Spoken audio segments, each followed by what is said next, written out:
Welcome, DAFRiders. I'm Dave Brandt, the Motorcycle Safety Program Manager for the Department of the Air Force. Over the last few podcasts, we've been talking about the rider mentality, and today we're going to discuss what that means. Joining me today, Dr. Love, a very familiar face.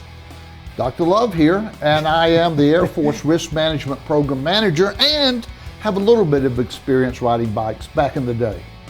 Okay. What did you ride? Well, I started out back in the day when I was at Auburn University. You couldn't get parking anywhere. I know it's even worse now, but back then it was hard to get parking. So I bought a little Honda, probably a 200, maybe a 250, something like that. And I used that just to scurry around the campus, and that was about the gist of it. But then I started riding again maybe about 15 years ago. For some crazy reason, I wanted to pick up a scooter, and it was a Silverwing, Honda Silverwing. I think it's 550 or 600 cc, so it would get on up there pretty good. And I rode that for a while, then I sold it, then I bought another one, and then finally I just quit for good, probably about 3 to 5 years ago. Okay, very good. Well, that's part of what we're going to talk about today. So today we're talking about the rider mentality and what that means. And I think after some discussion, we realized that, well, it can really mean anything. So what is the rider mentality? So as a rider, you can go one of two ways, right? You can either be out there pushing yourself to grow your skills and become more safe, or you can be going out there and pushing your limits and pushing past them sometimes. So I think it really is about the way that you think before you throw a leg over that seat.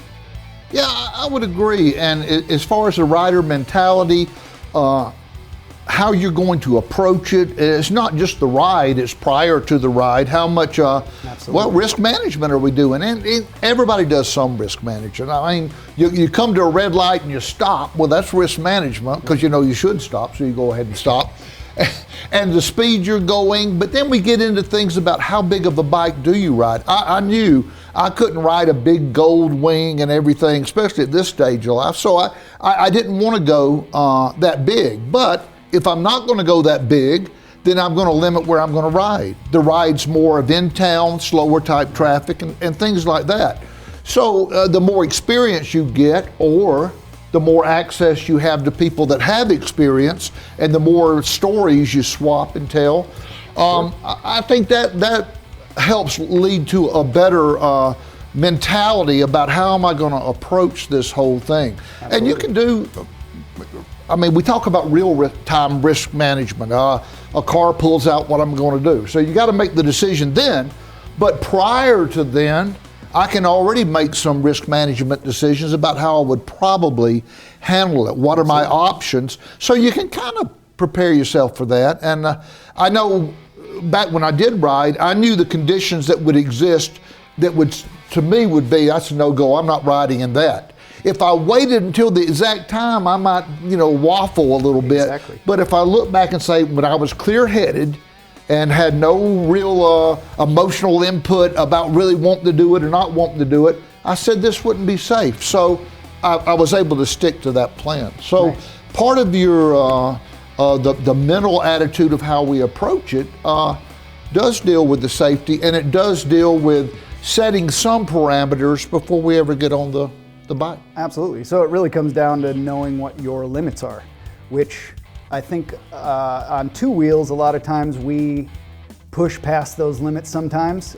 We allow ourselves to get into the mentality of, if I don't have a liter bike, then it's not fast enough. I need 1,000 cc's out there. And I think over the years, I've learned that I would rather have the right bike for the right job, for what the right ride, than the biggest or fastest bike out there. I don't want a 1,000 cc bike if I'm going on a track day. I'm going to be behind all the 600s and 400s that are going to be killing me in the corners. I don't want a dirt bike on the highway.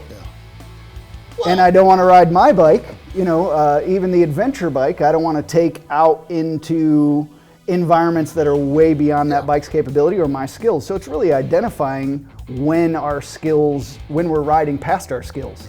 So that can be hard to do. And you talk a good point. You talk about, in my experience, I came to realize, well, that's all part of the rider mentality, as in any safety type thing. About the more experience you get, the more times you screw up, or you talk to somebody that screwed up. You say, I don't want that to ever happen again. I'm not going to allow it to happen. So all of that's important. I mean, and not being overly influenced. The older you get, I think the grumpier we become, and we're not afraid of what people think. If I'm riding with a big group, and I have been, we did a group ride here, and I was on my power scooter, my little 550cc, which, by the way, could beat anybody else for the first 20 feet or so. And we did a ride, I guess it was a 100-mile ride maybe. We went up to around Cuba, New Mexico, went over to Santa Fe and came back. Well, I told them right from the get-go that I had some experience and I was comfortable riding, but if they wanted to ride faster than me, don't worry about it. Let's have a stop point here, here, and here. If you get way ahead of me, which they really never did, stop, have a soda or whatever, and within 5 or 10 minutes, I'll catch up. Right. So, ride your own ride. Ride my own ride. And people that just start riding to get with a big group, you can't ride like somebody that's ridden 15 years. You've got to kind of find your way. And group rides, I always say, put the most experienced person with the least experience and let them know, hey, you're not with them to bring them to the front. You're with them to stay at the back and keep them comfortable, kind of keep them safe, and let them know it's okay. And we had a great ride like that. And toward the very end, they got a little bit ahead of me, but that was absolutely fine. But I'd already made that decision before we ever started the ride. Good. That's exactly what we're talking about here. So depending on what you ride, I think your mentality is going to change or should change. So not just with time, but what type of bike you're on. So the adventure riders, do you know your off-road limits? Do you know when you're already pushing past where you're comfortable or where your skills are? When it comes to sport bike riders, is my speed exceeding my skill? Or is my skill exceeding my speed? Meaning that if I end up in a pickle here, I know I can skill out of this. Yeah. And I may be going a little bit beyond or right at my limit, but I also know that I have the skill to recover and I'm not going too far beyond that. Yeah, and when you make that decision and you take the worst case scenario, you've actually got to be able to say, okay, what if that does happen? We had an experienced rider here, great rider, great fellow, helicopter pilot. And he did the sport riding things where you're jumping up over the hills. I don't even know what it's all called, but it was competitive type stuff, but it was pretty dangerous. And he did indeed go off the track and had a severe back injury. Now he came back and recovered from all of that, but that was an extreme case of what could go wrong, and it did. So in his risk assessment, he had to accept beforehand that, okay, I know it might happen, I'm willing to accept the risk, and he did. Now, I would venture a guess, first of all, the risk has changed because if he hurts his back again, it could be far, far worse, already sustaining an injury. Plus, he's a little older and wiser, and I suspect he would not do the same thing again. He may not even do that kind of riding anymore. I don't know. Sure. But that goes into making your decision. The experiences. And likewise, if you luck out and never have a mishap like that, you may be more prone to do it again and again and again. And that would be your story, and that's what you're sharing to people.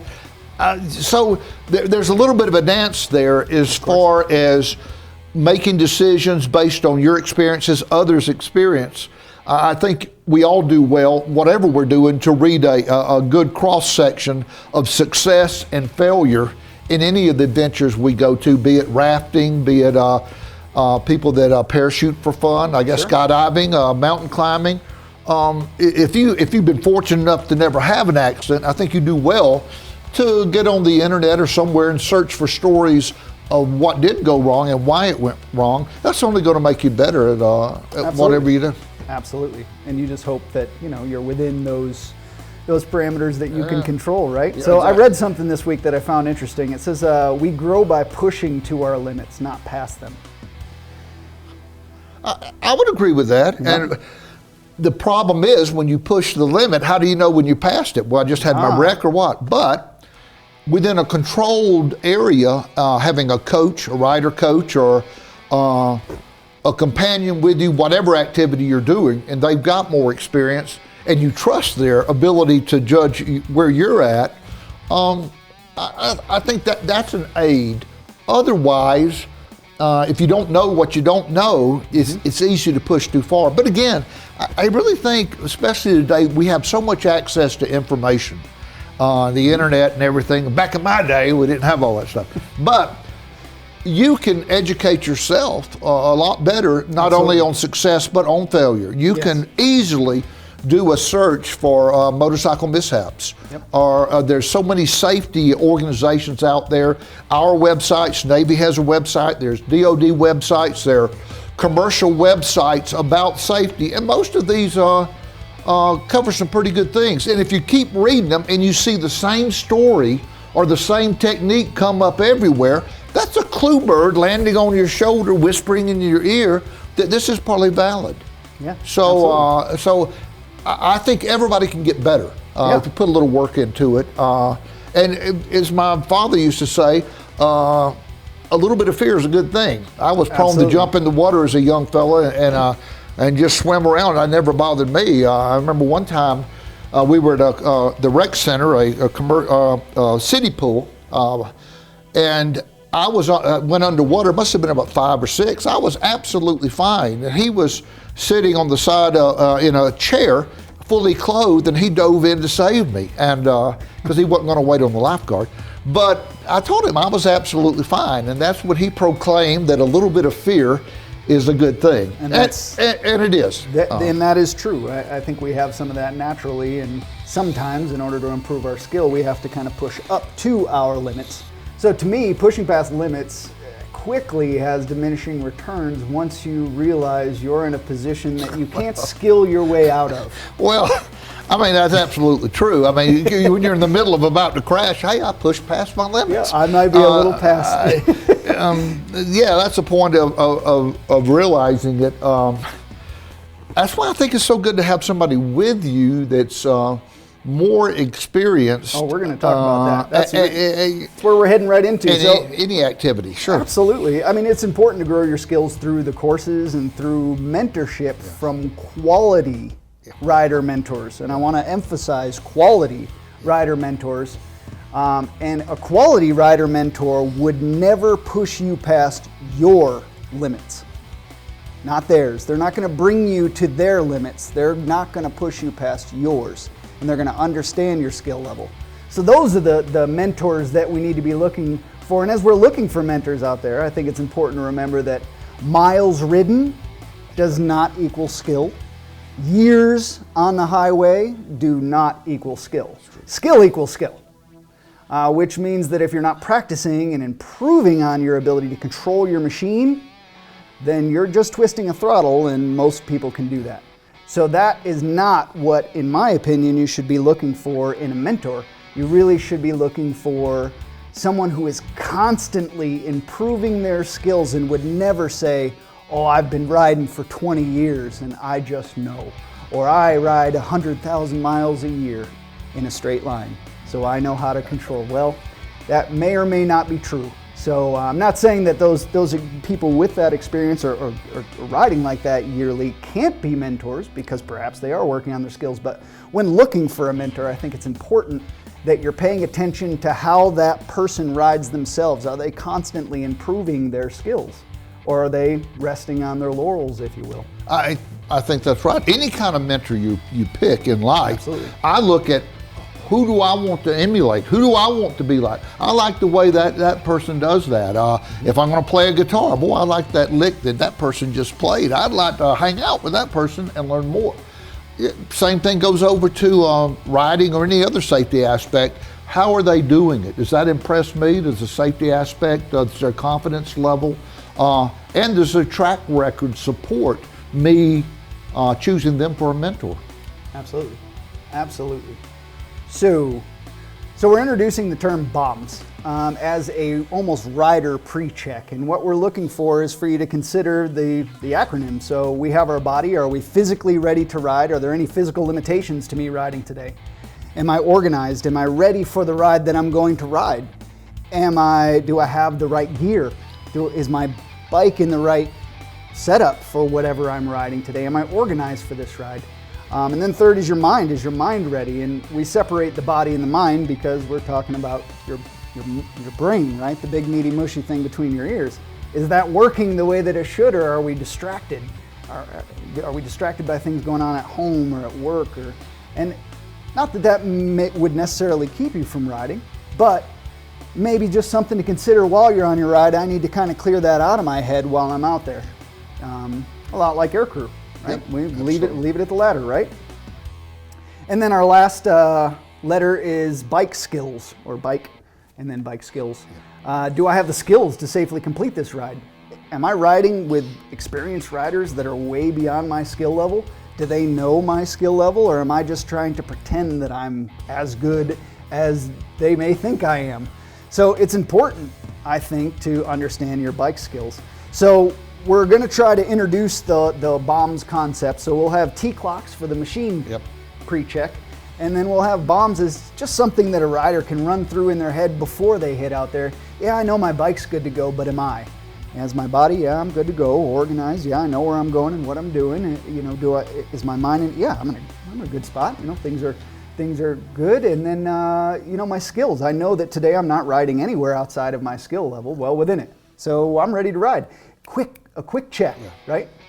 Is what we're looking for. And I know that, you know, all these are some things why maybe some people choose not to ride Well, anymore. I'll tell you, in my case, I remember it very well. And again, I wasn't going cross country, all this stuff. I'd ride it into work on nice days, and I might ride up in the foothills and such like that. But I was riding home one day, and I don't know, I went about a block, maybe a block and a half, and you get that road hypnosis where when I stopped at the light, I said, I can't even remember the last block when I was driving up here. And quite frankly, at my age, my reflexes are a little bit slower perhaps, and I said, you know what, you can't ride a bike like that. I mean, in a car, it's not good to have the road hypnosis. On a bike in town, riding is not. So I got home and told the wife, I said, I'm selling the scooter, which she applauded. And I did. I sold it. Within a week, I had sold that. And again, it's not like my greatest love in life was riding. So I wasn't giving up that much, but I did enjoy what little I did. But I really did a risk assessment and just said, I'm not willing to ride up and down the street here because I know some of these folks aren't watching me. And then if I'm not watching them not watching me, that's just a great setup for an accident to occur. So I did the risk assessment and said goodbye to the scooter. I still miss it a little bit. Yeah, of course. Yeah, and I know when I'm out there, 90% of my time is focusing on everyone else. Yes. So when it comes to that, I mean, your skills and your riding ability can't be in question. It has to be autonomous out there because it does not take much.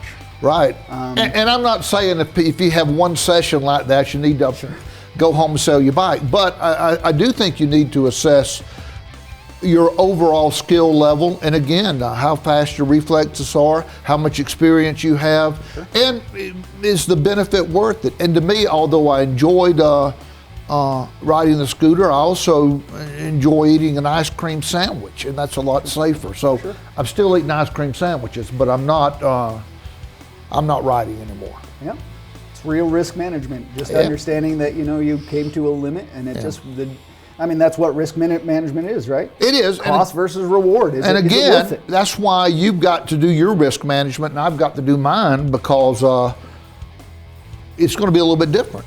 And again, the risk assessment will change over the years. Absolutely. Certainly, my risk assessment when I was 25 was different than when I was 35 and 45. And now that I'm 46, it's a little bit different. So that's to be expected. And if you're not reevaluating, I would question that. Exactly. About my skill level. I'll talk to people that talk about they were a championship swimmer and they're not worried about the ocean and stuff. I said, well, how long ago was that? And it was like 40 or 50 years. Well, you're not that same person now as far as ocean swimming or what have you. But it's the same with riding a bike. If you've been riding for years and years and years, I would expect your skills to change, to be better in some ways, maybe a little weaker in other ways. And the important thing is just to realize that. And I think skills are always moving. They're either improving or degrading at any given time. And I think it's important to remember that when you're out there and you're like, well, I'm just running the grocery store, so I don't need to practice my weaves or an emergency brake, even though it'll only take me a second just to practice and know that I can do that and that it's fresh in my head. I think that, again, those skills are either degrading or improving, and it's your choice. It's your rider mentality, which direction you're going to go. It just takes a second for a tragic thing to happen. And how many times, I know I've done it, maybe when I've had a little fender bender or something other, I think about, oh, if I had that to do over again, I would definitely look a little further or something like that. But you don't get to do it over. That's the thing. You don't get to do it over. And if you do, if you're involved in a crash, that's good for the next time to have better knowledge, but you can't undo it. Right. Hurting yourself, hurting somebody else. So there's definitely a point of it all counts. Yeah, right. Yeah. Right. Where things just are beyond anything you can recover from. So absolutely. You just don't want to be in those situations. Well, I think that's all the time we have, Dr. Love. So thank you, Dr. Love, for joining us today and sharing your riding experiences with us. Really appreciate your insight, and I'm sure you appreciate talking more than 45 seconds. That's a fact. Right? New podcast coming soon to the DAFRider page, so stay tuned, and as always, keep it shiny side up. Thanks for joining us today, and we'll see you next time. Thanks, Dr. Love. All right. You're a rock star.